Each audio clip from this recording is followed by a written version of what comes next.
लेकिन वो बाबा साहब को ही भागने को बोल रहा है। बाबा साहब से ही बोल रहा है गेट आउट।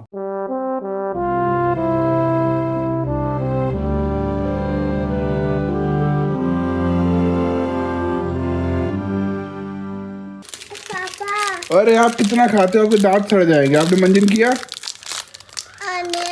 ब्रश किया? ब्रश हाँ। दिखाओ टीथ, दिखाओ टीथ। ई कर ई। अरे वाह, आपके दांत तो चमक रहे हैं बिल्कुल। क्यों लेट कर आई? दर्द हो रहा, गिर पड़ी थी ना, दवाई खा के दवाई ले गई, गिर पड़ी कहाँ? गिर पड़ी थी, अभी कुछ दिन हो गए, लपट गई थी। घंटा चढ़ाया, उस बाद दर्द बंद हो, घंटा वाले से कह दो दर्द बंद हो जाए, मेरे देख के दर्द बंद करते हो। सोच रही ऐसे कमा रहे हो तुम अपनी मेहनत करके, वो ऐसे उड़ा जाते हो। एक बात बताइए, अदानी और अंबानी के पास बहुत पैसा है, क्या वो पूरा एक महीने का जितना भी उनने कमाया है, सिर्फ प्रॉफिट नहीं, जितना भी कमाया है वो दान कर सकते हैं? कि मैंने मन्नत मांगी थी, मैंने दान कर दूंगा। हो सकता है प्रॉफिट का 1% 2% कर दे। तो हुआ ऐसा कि हमारे जो काम करने वाली बाएं आती है ना, वो बोल रही थी यार बड़ा समय खराब चल रहा है, क्या करें क्या करें। बोलती है कि है ना, इस बार हमारी जो सैलरी है ना, पूरी सैलरी थोड़ा जल्दी दे दो, हमें उसका पूरा घंटा चढ़ाना है एक, उससे थोड़ा समय है ना जो अच्छा हो जाएगा हमारा। तो इसी वजह से कॉर्पोरेट हंस रही थी कि जो प्रॉफिट तो छोड़ो, जितना कमाया वो पूरा घंटा चढ़ा दोगे तो फिर क्या घंटा सही होगा। और ये लो भाई, ये लो आपके लिए खास चीज लाया हूँ, फटने वाली। हाँ अच्छा, आप लगा रहे थे फोन? बैठिए बैठिए, लाइट नहीं है आज। लो ये लो, अरे पियो, गर्मी में आए हो, थोड़े से अच्छा फील करोगे। और ये दो लोग जो है ना, ये सागर से आए मिल रहे हैं। ये इतनी दूर से क्यों आए हो यार मिलने? वैसे मतलब 250-300 किलोमीटर होगा सागर यहाँ से? जी बिल्कुल, 310 है। 310 है। एक्चुअली क्या है, हम आपका जो कंटेंट है और हम लोग उससे बहुत ज़्यादा इंस्पायर हुए हैं, और आप जो कार्य कर रहे हैं हम लोग को बहुत अच्छा लगा। हम लोग ने भी यूट्यूब चैनल बनाया आपसे इंस्पायर होके, और आपका इंटरव्यू भी लेना था। तो मैं कोई राजनेता थोड़ा ना हूँ जो मेरा इंटरव्यू लेने आए हो। जी, आप बेशक राजनेता नहीं है, परंतु आप जो कार्य कर रहे हैं, जो बहुजन युवाओं को, खासकर जो नई पीढ़ी है, उनको टेक्नोलॉजी की तरफ ले जा रहे हैं आप, और उनको गाइड कर रहे हैं। और जिस तरीके से आप समाज में एक ज्योति जगा रहे हो, जो खोए हुए बुद्ध की खोज और बाबा साहब के विचारों को आप पहुंचा रहे हो अलग। तो आप लोग भीम आर्मी से भी जुड़े हुए हो? भीम आर्मी और आजाद समाज पार्टी सागर से हुए। अच्छा अच्छा अच्छा, उनका नाम सुना है, उपकार बाबरा का? जी नहीं सुना? उपकार बाबरा का नाम नहीं सुना? जी आपने सुना है क्या उपकार बाबरा का नाम? आप यूं ही सुना है मैंने। आज फोन आया था उनका, पता है? अच्छा, मैं उपकार बावरा बात कर रहा हूँ भाई। अच्छा अच्छा, भीम आर्मी? नहीं भीम आर्मी नहीं, बहुजन समाज पार्टी। हाँ, मुझे पता नहीं था कि वो बीएसपी ज्वाइन कर लिए हैं। चंद्रशेखर भाई जब पहली बार जब जेल गए थे, और उसके बाद जब वापस आए थे तो उनके साथ ये लोग भी जेल गए थे, उपकार बाबरा और एक और कोई व्यक्ति था जो मर गया अभी रिसेंटली, उसने आत्महत्या कर ली थी शायद। भाई आज का दिन है ना, मतलब हमारे यहाँ लाइट ही नहीं है, और तो फिर 5 बजे आते हैं वापस से। अभी चलते हैं अपन घर। अरे भाई चल रहे हैं। आज लाइट की वजह से ना पूरा सिस्टम ही बिगड़ गया। ये देखो, यहाँ ब्रू जो बैठा हुआ है बिना बंधे, अभी एक्टिंग कर रहा है, जैसे मैं जाऊँगा ना वैसे ही भाई साहब बाहर दौड़ लगा देंगे। क्यों, बाहर जाएगा क्या? जाना नहीं, मैं जा रहा हूँ, ठीक है। आज हमारे ऑफिस की नाइट शिफ्ट है। अभी देखो कितना अच्छा लग रहा है, चारों तरफ लाइट ही लाइट है। तो अभी हम लोग नाइट शिफ्ट करने के लिए आए हैं। आज से अपनी नाइट शिफ्ट शुरू होती है। नाइट शिफ्ट ज़्यादा अच्छी है ना वैसे। 6 बजे आओ और काम निपटा के 10 बजे चले जाओ, पूरे दिन मिलेगा बढ़िया, और पूरा दिन सब जगह घूमो। क्या बोलते हो, करेंगे ऐसा कुछ? कर सकते हो।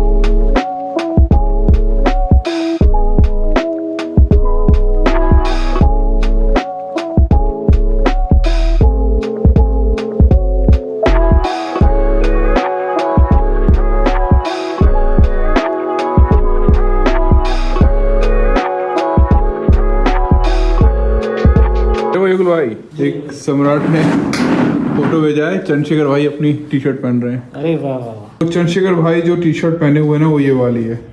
अगर आप लोगों को भी चाहिए तो खरीद सकते हैं। ब्लू रंग पे वी आर इंडियन। और ये टी शर्ट मुझे अंजलि भाई ने गिफ्ट कर दी है, उसीलिए दिखा रहे हैं साइज आ रहा है कि नहीं आ रहा है। अच्छा देख लो। तो जा रहे हो क्या? अरे रुक जाओ, मैं भी चल रहा हूँ। नाइट शिफ्ट खत्म हो गई हमारी। हमारी आज नाइट शिफ्ट थी। तो सारा सामान पैक करके तैयार करके ताकि आप लोगों को टाइम पे मिल सके। और मैं साथ में कुछ खास चीज़ें लेके जा रहा हूँ, घर जाके दिखाता हूँ। और देखो वो आईना है और वो ब्रूजो है और मैंने चेहरे पे लगाया है मास्क। अब मैं है ना आईना को डांटूंगा ना तो ब्रूजो आ जाएगा उसे बचाने के लिए।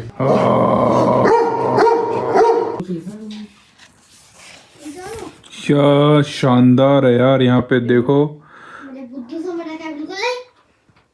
ये देखो यहाँ इतने सारे बाबा साहब के फोटोज लगा रखे हैं इनने। तो ये सारे के सारे पेंटिंग्स हैं। रुको पापा, क्यों? मैं अभी आ रही हूँ। कैसे है वो? अच्छा, तो लॉकेट कहाँ से मार के लाई है बताओ पहले? अक्का के रूम से। अक्का के रूम से? अक्का देख तेरा लॉकेट ले लिया इसने, ये वाला। अब पता चल जाएगा अक्का को। हाँ अक्का देखो कितना ढीला सा है, हाल उतर जाता है। टोपा पहनो ना तो भी पहन जाता है, इतना छोटा सा लग रहा है। हाथ में, गले, वो पैर में पहन के देखो। नहीं, अब हम देखो इतने सारे बाबा साहब की फोटो दिखा रहे हैं सब। और ये रंग बिरंगे बाबा साहब थे, ये ब्लू बाबा साहब थे, ये पर्पल बाबा साहब थे। बाबा साहब की हिंदू कोटबुल वाली बुक है और इसमें ना शुरुआत में कुछ कार्टून दिए हैं। आपको पता है ये उस जमाने में जब हिंदू कोटबुल पेश किया गया था ना, तब बाबा साहब के मजाक उड़ाने के लिए या उनके बारे में बताने के लिए न्यूज़पेपर में इस तरह के कार्टून छप रहे थे। और हिंदू कोटबुल में आपको पता है कि ये ना लड़कियों को डिवोर्स देने का हक मिला था, बहुत सारे हक मिले थे। सबसे पहले तो आप यहाँ देखो, यहाँ बाबा साहब जो हैं एक पेड़ के ऊपर बैठे हुए हैं, उनके हाथ में एक किताब है जिसपे लिखा हुआ है लॉ। और ये लॉ का मतलब ये लॉ का मजाक उड़ाया गया है हिंदू कोटबुल का। सबसे पहले यहाँ एक लड़की है जो चश्मा लगाई हुई है, वो बोलती है give me half share immediately. ये इनके पिता हैं और अपनी है ना जायदाद का हिस्सा मांग रही हैं। ये देख रहे हो, ये हाथ में ना प्रॉपर्टी के पेपर हैं, आधी प्रॉपर्टी मांग रही है। यहाँ पे लिखा है आई विल डिवोर्स यू। ये शादीशुदा औरत है जिसके बच्चे हैं और यहाँ पे उसका पति पेड़ से बंधा हुआ है और अपने पति को बोल रही है कि मैं तुम्हें डिवोर्स दे दूंगी। और ये आखिरी में यहाँ पर जो है मैरी मी विदाउट डाउरी, मतलब यहाँ लड़की बोल रही है मुझसे शादी करो लेकिन वो भी बिना दहेज के। और ये सारा मामला जो है बाबा साहब पेड़ पर बैठे हुए देखकर मजे ले रहे हैं, ऐसा इस कार्टून में दिखाने की कोशिश की गई है। कार्टून जो है ना द ट्रिब्यून में छपा था और यहाँ पे जो है एक महिला को पकड़ के बाबा साहब ऊपर लेकर जाने की कोशिश कर रहे हैं। ऐसा लग रहा है जैसे पाखंडवाद से उसे मुक्त करने की कोशिश कर रहे हैं। बाबा साहब के हाथ में यहाँ पर हिंदू कोटबुल की एक कॉपी टाइप की कुछ बनी हुई है और बाबा साहब कोट पहने हुआ, टाई लगा हुआ, और यहाँ पर उस औरत को कोई चोटी से खींच रहा है, कोई हाथों से खींच रहा है, कोई उसका कपड़े खींच रहा है और उसे गिराने की कोशिश कर रहे हैं, लेकिन बाबा साहब बचाने की कोशिश कर रहे हैं। न्यूज़पेपर वाले जो इस तरह के कार्टून बनाते थे, यहाँ पर देखिए ये एक और अनोखा कार्टून बनाया है इन लोगों ने। यहाँ पर है ना बुद्धिज्म की थीम है। यहाँ पर जो है ये जो महिला सो रही हैं वो लॉ मिनिस्ट्री है और उनके साथ जो बच्चा सो रहा है वो हिंदू कोटबुल है। और यहाँ बाबा साहब जो है दिखा रहे हैं जैसे कि संन्यास लेकर उसको छोड़ के जा रहे हैं। अगर आप ये वाला अगर आप ध्यान से याद करोगे ना तो ये बिल्कुल वैसा ही है जैसे बुद्ध अपने वाइफ को और अपने बेटे राहुल को छोड़कर चले गए थे। बाबा साहब ना लॉ मिनिस्ट्री छोड़ के जा रहे थे क्योंकि उनका जो हिंदू कोटबुल है जिससे महिलाओं को बहुत सारे राइट्स मिल जाएंगे, क्योंकि आज से पहले कभी राइट्स थे ही नहीं महिलाओं के पास। और ऐसा हिंदू कोटबुल को ना नेहरू जी इंपॉर्टेंस नहीं दे रहे थे, इस वजह से उन्होंने वहां से अपना पद छोड़ दिया था। यहाँ ये व्यक्ति बाबा साहब को गेट आउट बोल रहा है, लेकिन अगर आप माहौल देखेंगे ना तो ये एक हॉस्पिटल है। यहाँ पे दवाइयाँ रखी हैं, यहाँ पे इस व्यक्ति की चार्ट रखा हुआ है कि उसकी दिल की धड़कन अच्छी हो रही है, ख़राब हो रही है। और ये व्यक्ति सिंबलाइज किया गया है हिंदू सोसाइटी के नाम पर। और यहाँ बाबा साहब के हाथ में स्टेथोस्कोप है जो बाबा साहब को सिंबलाइज किया है डॉक्टर के रूप में। इस कार्टून में जो भारत की सोसाइटी है उसको बीमार दिखाया गया है और बाबा साहब उसका इलाज करने आए हैं, लेकिन वो बाबा साहब को ही भागने को बोल रहा है। बाबा साहब से ही बोल रहा है गेट आउट। यहाँ इस कार्टून का नाम है द मॉडर्न मनु। जिस तरह से मनु ने कुछ नियम कानून बनाए थे, उसी तरह से बाबा साहब भी यहाँ पे नियम कानून बना रहे हैं और उनको मॉडर्न ब्राह्मण बोला जा रहा है। यहाँ पे देखिए, यहाँ पे जो दरबान होते हैं पार्लियामेंट के, वो बोलते हैं who is that? Ambedkar our new ब्राह्मण। पहले क्या होता था, जितने भी रूल्स एंड रेगुलेशन बनाए गए हजारों सालों में वो ब्राह्मण्स ने बनाए थे, तो यहाँ पर उनको बोला गया है कि मॉडर्न मनु है वो। ये मुझे मेरा फेवरेट कार्टून है ना। देखो ये आपकी जैसे एक बच्ची है, इसको बाबा साहब बचाने की कोशिश कर रहे हैं। यहाँ पे कोई आदमी है उसे मारने की कोशिश कर रहा है और वहाँ पे ऊपर कुछ औरतें हैं उसे इस आदमी को मारने की कोशिश कर रहे हैं। समझ आया कुछ? नहीं आया? नहीं, वो इसको मार रही है, वो इसको मार रहा है और बाबा कौन बचेगा इसमें बताओ? इसमें बताऊं कौन बच जाएगा? रुकना, इसमें ना वर्ष दोनों बच जाएंगे, हाँ ये मर जाएगा। हाँ तो यहाँ पर ये लड़की है वो हिंदू कोट बिल है जिसको बाबा साहब संभाल संभाल कर लेकर जा रहे हैं आगे, और लोग हाथ हिंदू लगा कोट बिल होता क्या है? Hindu code bill, Hindu code bill, इसमें भी लिखा होगा Hindu code bill, Hindu code bill. आपको हम सिखाएंगे ना, हम बताएंगे। तो यहाँ पर जो है ये औरतें इसको मार देंगी और हिंदू कोट बिल को बाबा साहब बचा के ले जाएंगे। तो ये किताब ही जो है वो हिंदू कोट बिल की है ना, ये तो वो लिखा हुआ है हिंदू कोट बिल। तो उस जमाने में जितने भी पेपर में कार्टून वगैरह छप रहे थे वहाँ क्या बातें हो रही थी, हिंदू कोट बिल का पूरी डिटेल इस किताब में है। और ये आखिरी कार्टून है, दांत यहाँ एक आखिरी कार्टून है, यहाँ पे लिखा है इक्वल राइट्स फॉर वुमेन। और यहाँ पर एक हिंदू सोसाइटी का व्यक्ति, एक ब्राह्मण है जो देखकर घबरा रहा है। उसके दांत देखने से तो इससे पहले जो है वो इक्वल राइट्स नहीं मिले थे, इसी वजह से ये सारे काम हो रहे थे।